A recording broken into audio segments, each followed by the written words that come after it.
नमस्कार, स्वागत है आप सभी का बनो अपना फाइनेंस मिनिस्टर में। और मैं हूं आपके साथ कविता थपलियाल। और अगले आधे घंटे बाद होने वाली है आपके फाइनेंशियल पोर्टफोलियो की। बाजार में गिरावट लगातार हम देख रहे हैं जारी है। ऐसे में आपको अपने पोर्टफोलियो की समीक्षा करवा लेनी चाहिए। आपको अपने पोर्टफोलियो में कहाँ बदलाव करने चाहिए, कहाँ पर आपको अपनी SIP कंटिन्यू रखनी चाहिए, इन्हीं सब के नुस्खे अगले आधे घंटे हम चर्चा करेंगे हमारे एक्सपर्ट के साथ। लेकिन उससे पहले व्हाट्सएप नंबर जो कि आपकी स्क्रीन पे फ्लैश हो रहा है, नोट डाउन कर लीजिए। और साथ ही YouTube पर अगर देख रहे हैं तो वहाँ भी कमेंट बॉक्स पे अपने सवाल डाल सकते हैं।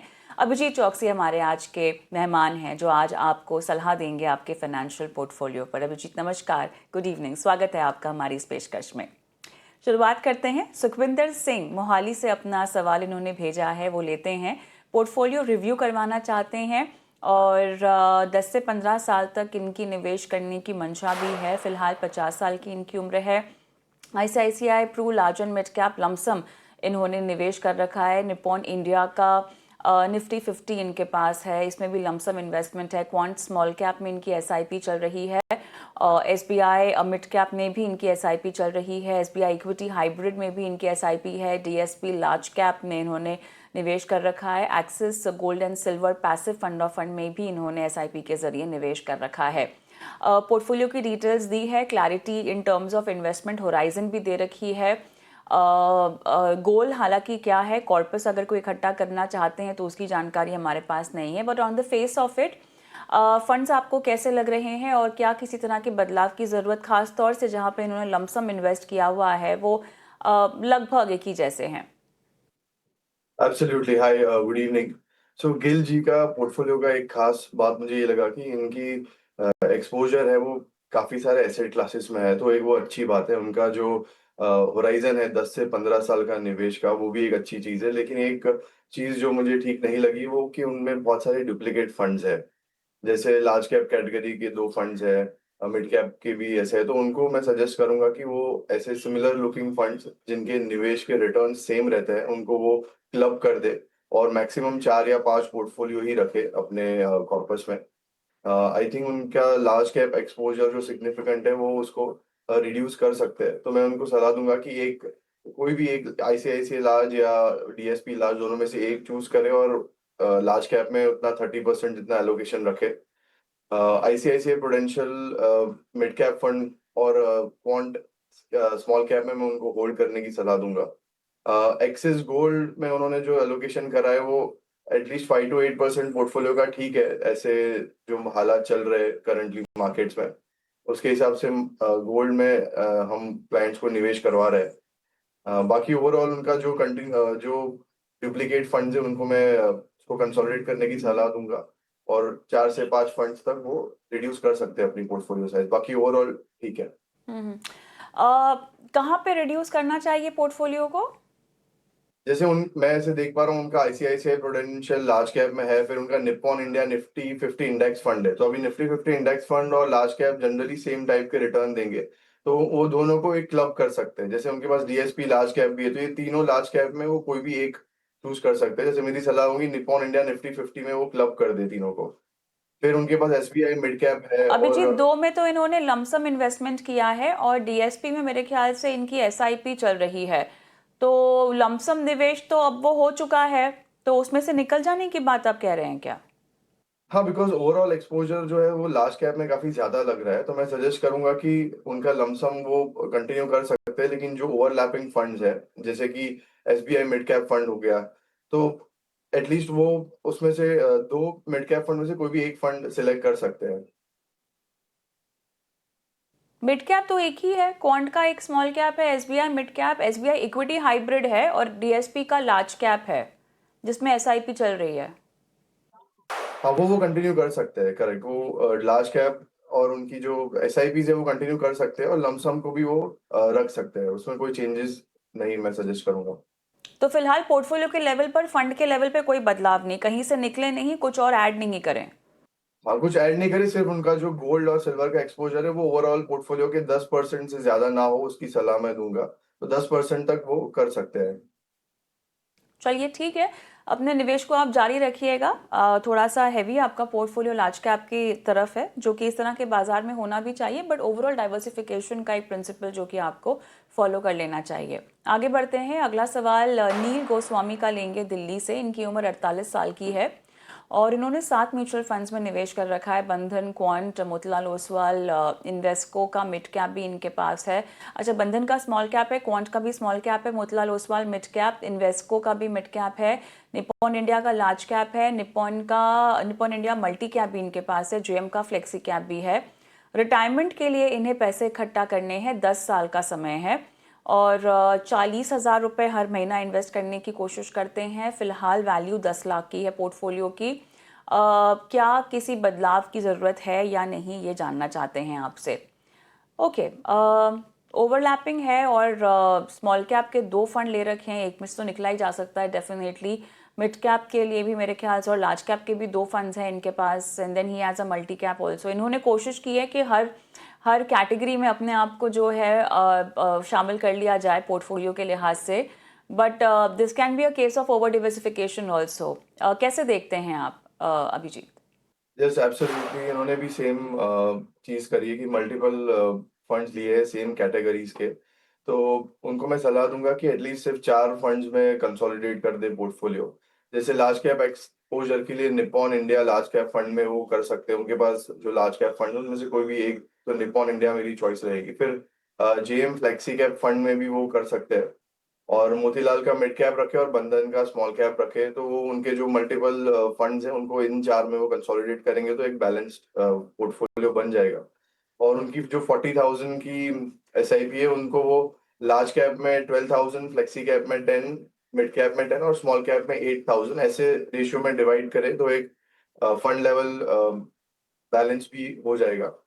और उनका जो प्लान है कि 12 से 15 साल का वो परफेक्ट है और अगर वो 40 साल तक 40,000 की एसआईपी कर पा रहे हैं देन उनका जो 1.5 से 2 करोड़ का कॉर्पस इजीली बिल्ड हो जाएगा आने वाले 15 साल में।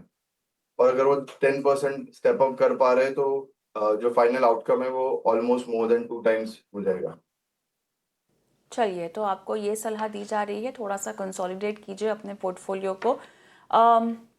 कॉर्पस अगर अगर आप तय कर ले कि आपको कितना इकट्ठा करना है तो उससे काफ़ी हद तक आसानी हो जाएगी। लेकिन हम आगे बढ़ते हैं और अगला सवाल शफ़ी का लेंगे। छत्तीसगढ़ से सवाल भेजा है इन्होंने कुछ इन्वेस्टमेंट्स शुरू की हैं अपनी फंड्स में। मेरा asset large and mid cap है, मेरा एसेट का मिड कैप है, एचडीएफसी इंडेक्स, निफ्टी 50, एक्सिस का small cap, Parag Parikh flexi cap, Nippon India multi cap है। 6 फंड में ये निवेश कर रहे हैं 12 साल से और 12 साल तक करना चाहते हैं। और क्या ये फंड सही है या नहीं, ये आपसे जानना चाहते हैं। ओके, इन्होंने 2021 सितंबर से इन्वेस्टमेंट की शुरुआत की है।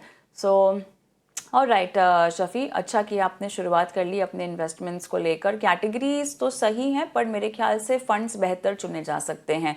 अभिजीत, क्या सलाह? करेक्ट, इनमें भी थोड़ा सा ओवरलैप है तो मैं इनको जो एक्सिस स्मॉल कैप और मिराई एसेट लार्ज और मिड कैप फंड में मैं स्टॉप करने की सलाह दूंगा। और मेरी रिकमेंडेशन रहेगी कि ये पराग पारिक फ्लेक्सी का कैप में एटलीस्ट 30% जितना पोर्टफोलियो रखे। HDFC Nifty 50 index fund, Mirae asset mid cap और निप्पॉन इंडिया मल्टी कैप में जारी रखे। तो एक कॉन्सेंट्रेटेड पोर्टफोलियो इनका बनेगा 4 म्यूचुअल फंड का जो कि स्टेबल है। और उनको 12 साल तक जो उनका पीरियड है वो भी ठीक है। उनको अगर हो सके तो 10% स्टेप अप के साथ उनकी एसआईपीज कंटिन्यू करनी चाहिए। बाकी मेजर चेंजेस जो मैंने बता दी। ऑलराइट, 10% स्टेपअप के साथ आपको अपनी एसआईपी शुरू करनी चाहिए। 12 साल तक आप इन्वेस्टमेंट करने की कोशिश कर रहे हैं, जो कि अच्छी बात है।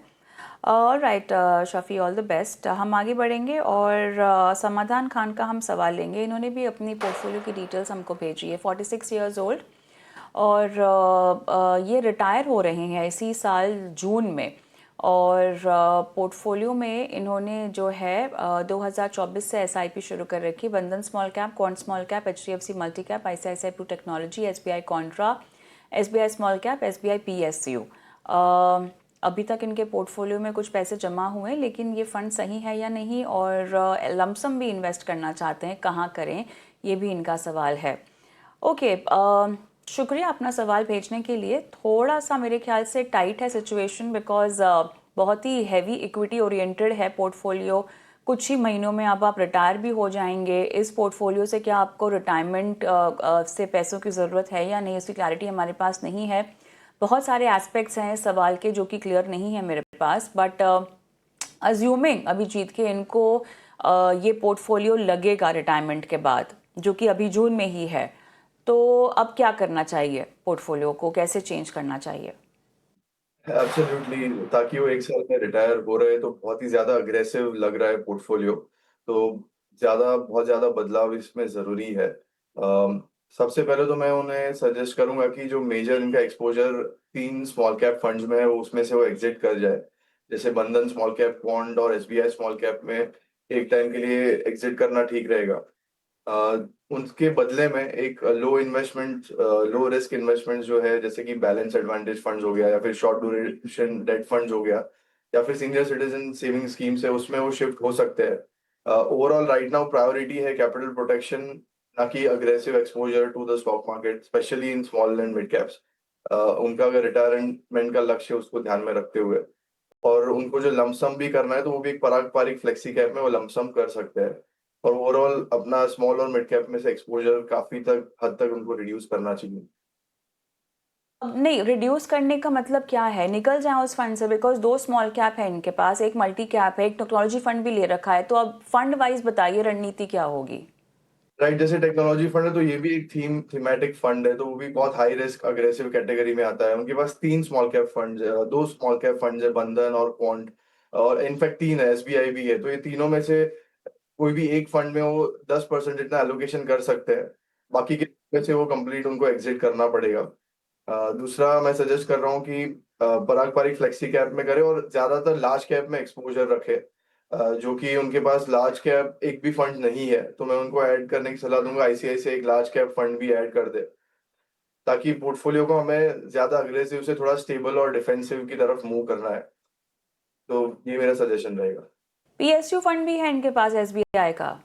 करेक्ट, एसबीआई, पीएसयू, तो जो भी थीमेटिक फंड्स हैं उनको वो निकाल के लार्ज कैप में शिफ्ट करने की मैं सलाह दूँगा। बिकॉज़ ये बहुत ही ज़्यादा अग्रेसिव पोर्टफोलियो है from a retirement point of view. तो अभी तो ये हम सलाह दे रहे हैं अज्यूमिंग कि अभी इनको पैसों की ज़रूरत पड़ेगी तो रिस्क नहीं लेना है। अब मान लीजिए कि इनको पैसों की ज़रूरत नहीं है। अगर ये कह रहे हैं कि ये पोर्टफोलियो इन्हें बस ऐसे ही रखना है और रिटायरमेंट का इनको कोई आवश्यकता नहीं है रेगुलर खर्चों की, तब पोर्टफोलियो कैसा होना चाहिए? तो उस केस में भी मैं सजेस्ट करूँगा कि जो सिमिलर लुकिंग फंड्स हैं उनको वो क्लब करें। स्मॉल कैप का 10 की जगह 20-25% तक एक्सपोज़र कर सकते हैं। बाकी का 75% मिड और लार्ज कैप ही मैं सजेस्ट करूँगा उनको एलोकेशन करना, बिकॉज़ इवन दो ये काफ़ी एग्रेसिव पोर्टफोलियो लग रहा है, उनके ऐज के हिसाब से।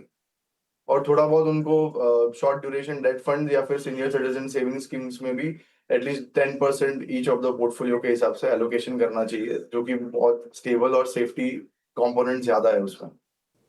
तो अगर इनको इक्विटी में रहना है रिटायरमेंट के बाद भी, अगर पोर्टफोलियो की ज़रूरत नहीं है, पैसे निकालने की ज़रूरत नहीं है, तब भी आप रेकमेंड कर रहे हैं कि ये स्मॉल कैप से निकल जाए और थीमेटिक से निकल जाए और पूरा एक्सपोजर जो है, पूरा पैसा जो है लार्ज कैप में डाल दें? स्मॉल कैप में मैं बोला कि 10 टू 15% ऑफ द फंड्स रख सकते हैं, बिकॉज़ यहाँ पे मुझे लग रहा है उनका बहुत ज़्यादा एक्सपोज़र है स्मॉल कैप में, बिकॉज़ मल्टीपल फंड्स है, थीमेटिक फंड्स है। तो मैं उनको सजेस्ट करूँगा ट्रिम डाउन करने के लिए, तो एटलीस्ट 10 टू 15% जितना आप रख सकते हैं स्मॉल कैप में, और बाकी का लार्ज टू मिड कैप में वो शिफ्ट करना ठीक रहेगा, specially this kind of market situation. तो आप पराग पारेख का फ्लेक्सी कैप रेकमेंड कर रहे हैं उनको? एब्सोल्युटली। अगला सवाल है श्री प्रताप कुमार जी का, और एसआईपी कर रहे हैं कुछ फंड्स में, सही डाइवर्सिफाइड है या नहीं, ओवरलैपिंग है या नहीं, जानना चाहते हैं। 45 साल की इनकी उम्र है, 12 साल तक एसआईपी करेंगे। Invesco India small cap, HDFC flexi cap, Kotak contra, ICICI Pru multi sector passive fund of fund, Motilal Oswal enhanced value index है, Nippon India multi asset allocation, SBI savings fund, HDFC balance advantage, Edelweiss emerging market opportunity equity offshore fund भी इनके पास है। Okay, diversification का तो ध्यान रखा ही है, but बहुत सारी ओवरलैप डेफिनेटली है। क्या करना चाहिए इनके पोर्टफोलियो में? राइट, मुझे इनका पोर्टफोलियो थोड़ा सा ओवर डाइवर्सिफाइड लग रहा है। क्या होता है कि फंड ओवरऑल परफॉर्मेंस भी रिड्यूस होता है और ट्रैकिंग करना भी बहुत डिफिकल्ट हो जाता है इतने सारे। तो इनको मैं सजेस्ट करूंगा अगेन क्लब करना चाहिए, तो मैक्सिमम 4 या 5 फंड में वो क्लब कर सकते हैं। मैं उनको सजेस्ट करूंगा कि HDFC फ्लेक्सी कैप में वो एक और डाइवर्सिफिकेशन रखे। फिर Motilal Oswal value index fund है, वो भी एक वो रख सकते हैं। कोटक कॉन्ट्रा भी रखना चाहिए। निपॉन मल्टी एसेट और इन्वेस्को स्मॉल कैप में वो एटलीस्ट 15 to 20% जितना एलोकेशन रखे। और बाकी के फंड्स को रिमूव कर सकते हैं जो बचे हुए हैं, जैसे कि SBI सेविंग्स फंड्स हो गया या फिर ICICI मल्टी सेक्टर फंड्स। और जो ऑफशोर फंड्स है वो भी वो निकाल सकते हैं, बिकॉज आई बिलीव अभी गोइंग नेक्स्ट 5 to 10 years में इंडियन मार्केट्स में ही ज्यादा अपॉर्चुनिटीज रहेगी कंपेयर टू फॉरेन मार्केट्स। तो ये एक इंडिया स्पेसिफिक निवेश कर सकते हैं। तो ये 4 फंड निकालने के बाद उनके पास जो 5 फंड रहेंगे उनमें वो कंटिन्यू SIP कर सकते हैं। हम्म। ये Motilal Oswal BSE enhance value index fund कैसा है? ये क्या है फंड? ये बेसिकली ये इंडेक्स फंड को ही मिमिक करता है, तो आप समझ लो कि ये लार्ज कैप फंड की सिमिलर टाइप्स रिटर्न देगा। तो ये आप एक सेफ्टी का काम करेगा अपने पोर्टफोलियो में। ओके, वो तो खैर मेरे ख्याल से पैसिव फंड्स की एक खासियत ही होती है, but in terms of value ये कैसा एक्सपोजर होगा? आई थिंक 10% जितना उनको करना चाहिए एलोकेशन, बहुत ज्यादा उसमें करना ठीक नहीं रहेगा। आई थिंक उनके पास ओवरऑल लार्ज कैप फंड एक है, तो उसमें वो कंटिन्यू कर सकते हैं। इसमें 5 to 10% जितना एक कर सकते हैं वैल्यू स्ट्रेटेजी के हिसाब से। ICICI pro multi sector passive fund of fund में क्या डिजाइन है फंड का? आई थिंक ये थीमेटिक फंड ज्यादा लग रहा है मुझे। तो इसमें से मैं उनको निकलने की सलाह दूंगा, बिकॉज ऑलरेडी उनके पास एक निप्पॉन मल्टी एसेट फंड है और इन्वेस्को स्मॉल कैप है, तो उसमें वो cover up similar set of stocks है, तो वो कवर अप हो जाता है उसमें। बट ये कैसा फंड है? थीमेटिक फंड आप कह रहे हैं। अब ये फंड ऑफ फंड भी है एक, तो किस तरह का एक्सपोजर इसमें होगा? फिर इसमें ज्यादा मिड और लार्ज कैप का एक्सपोजर है इनके पास। और इसमें काफी सारे आप समझ लो निफ्टी बैंक हो गया, निफ्टी ETFs बहुत सारे, इसमें फार्मा फंड्स भी है, तो इसमें हाईएस्ट प्राइवेट बैंक्स का एलोकेशन है। तो जो कि एक नॉर्मल लार्ज कैप फंड्स में भी उनको सिमिलर एक्सपोजर मिल जाता है। तो मुझे ये पॉइंटलेस लग रहा है उनके पोर्टफोलियो में। चलिए, तो यहाँ पर थोड़ा सा कंसोलिडेट करने की ज़रूरत है। आपके पोर्टफोलियो में बहुत ज़्यादा ओवरलैपिंग है, लिहाजा जो है आपको फंड्स कम करने होंगे। अच्छा, आप क्योंकि ये मेरे ख्याल से SIP के ज़रिए इन्वेस्ट कर रहे हैं, तो निवेश को फिलहाल रोक दें या निकाल भी दें? नहीं, SIP वो बाइफरकेट करके फिर कंटिन्यू कर सकते हैं, राइट। सिर्फ मैंने उनको सलाह दी है एक इंटरनेशनल फंड्स निकालना है, फिर वो फंड्स ऑफ फंड्स निकालना है। तो ऐसे 3 4 फंड निकालने के बाद जो बाकी के कंसोलिडेट कर रहे हैं उसमें उनको कंटिन्यू करना चाहिए SIP, और हो सके तो स्टेप अप भी कर सकते हैं। जहाँ वो SIP रोक रहे हैं, तो वो केवल SIP रोकें या पैसों को भी निकाल दें? क्योंकि टैक्स का एक एंगल भी है ना अभी जी, जो देखना होगा। तो वो कैसे समझे कि केवल निवेश रोक दें उन फंड में, कि पैसे भी निकाल लें उन फंड में से? मेरा suggest to make it easy, मतलब जैसे इतने सारे फंड्स को अगर ट्रैक करने में उनको कॉम्प्लेक्सिटी हो रही है तो उनको निकाल देना चाहिए अपने टैक्स कंसल्टेंट की सलाह से अंडरस्टैंड करके, बिकॉज मुझे उनका डेट्स पता नहीं है, राइट। तो एक बार उनसे कंसल्ट करके वो अगर हो सके तो शिफ्ट कर सकते हैं एंड एक कंसोलिडेट पोर्टफोलियो बना सकते हैं, ताकि उनको ट्रैकिंग में आसानी रहे। ओके, आगे बढ़ते हैं। राहुल त्रिपाठी का सवाल लेंगे। 36 साल की इनकी उम्र है, इनके 2 बच्चे हैं, 7 साल और 4 साल। और कुछ गोल्स इन्होंने अपने लिए डिसाइड कर रखे हैं। पहले बच्चे के लिए एजुकेशन गोल 70 लाख रुपए चाहिए 11 साल के बाद, और दूसरे बच्चे के लिए 1 करोड़ चाहिए 14 से 15 साल में। रिटायरमेंट के लिए 14 साल के बाद लगभग 5 करोड़ चाहिए। और करंटली मंथली SIP इनकम जो है इनकी, मंथली एक्सपेंसेस 50,000 हैं। करंट इन्वेस्टमेंट्स जो वैल्यू बता रहे हैं 22 लाख रुपए है। एडिशनल लमसम अवेलेबल 5 लाख है। मंथली SIP 53,000 चल रही है। PPF में लगभग 8,000 रुपये हर महीना। और ये कह रहे हैं Parag Parekh flexi cap, Kotak large and mid cap, Motilal Oswal mid cap, Nippon India small cap, Tata small cap, ICICI Pru Nasdaq 100 इनके पास है। और करंट SIP क्या तीनों गोल्स के लिए सही है या नहीं? और पोर्टफोलियो में क्या बहुत सारे फंड्स हैं, तो अगर कम करने हो तो कहाँ से कम करें? 5 लाख रुपए लमसम इनको डालने हैं।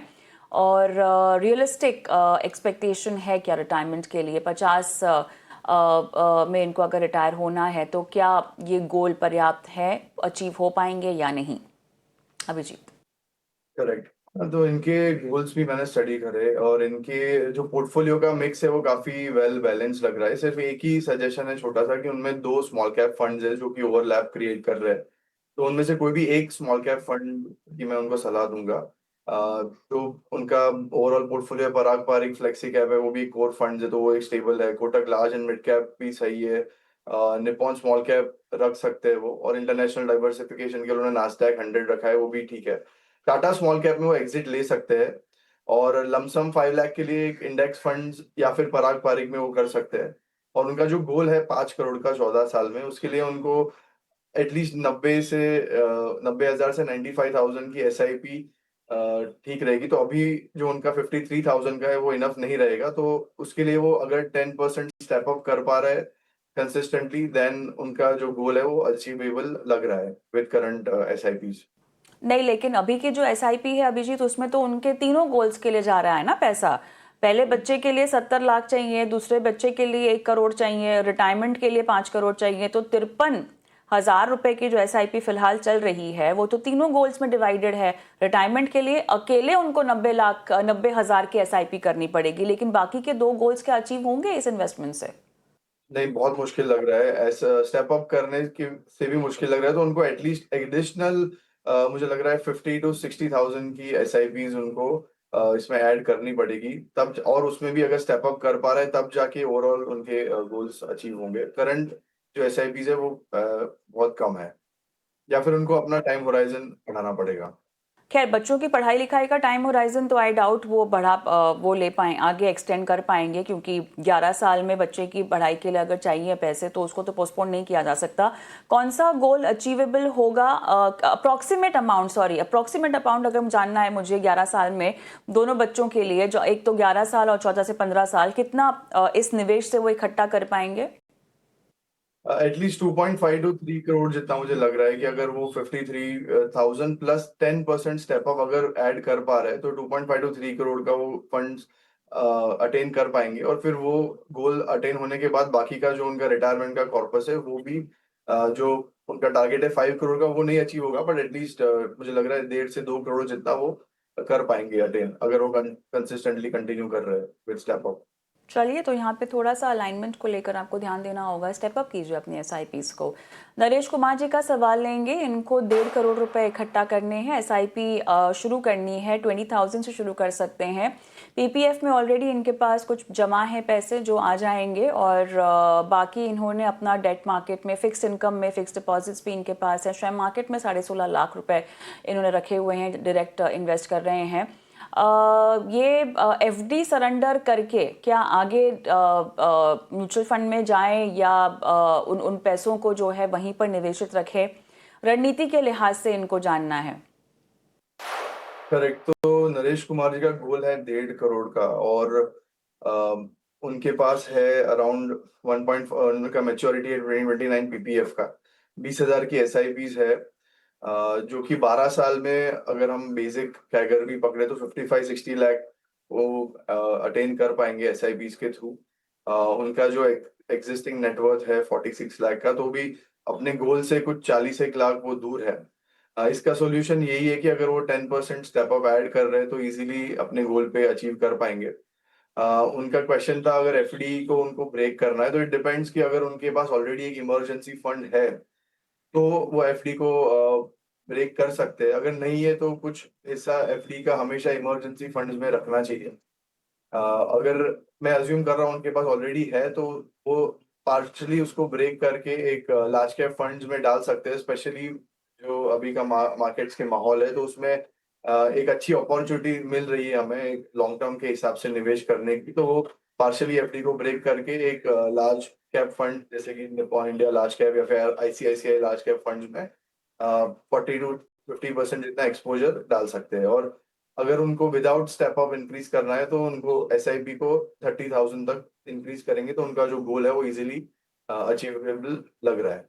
और PPF का जो मैच्योर होने वाला है 2029 में, वो भी बाद में निवेश कर सकते हैं? वो भी आप बाद में निवेश कर सकते हैं।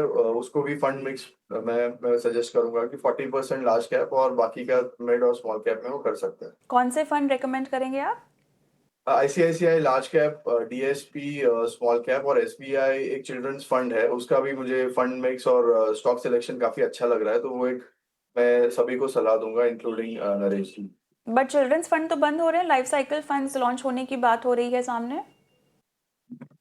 एसबीआई चिल्ड्रंस फंड एटलीस्ट अगर 10 या 15 साल का निवेश का होराइजन है तो मुझे एक सही लग रहा है, वो भी ऐसे इसमें क्या माहौल में। निवेश चल रहा है? बिकॉज लेटेस्ट सर्कुलर के मुताबिक इन तमाम फंड्स को, रिटायरमेंट हुआ, चिल्ड्रंस फंड जो हैं गोल ओरिएंटेड, सोल्यूशन ओरिएंटेड, उनकी जगह लाइफ साइकिल फंड्स आ जाएंगे। क्या उससे बेहतर नहीं होगा कि आप डाइवर्सिफाइड फंड में चले जाएं? हाँ, तो वो भी ठीक रहेगा। I think diversified funds would be better than this then. और राइट, शुक्रिया अभिजीत आज समय देने के लिए, तमाम सवालों के जवाब देने के लिए। और सभी दर्शकों को बता दें कि आपके सवालों के जवाब इस शो में दिए जाते हैं। अगर आप भी अपने सवाल हमें भेजना चाहते हैं, व्हाट्सएप कर दीजिए, और अगर आप चाहें तो अपने सवालों को यूट्यूब में भी कमेंट बॉक्स में छोड़ सकते हैं। नमस्कार।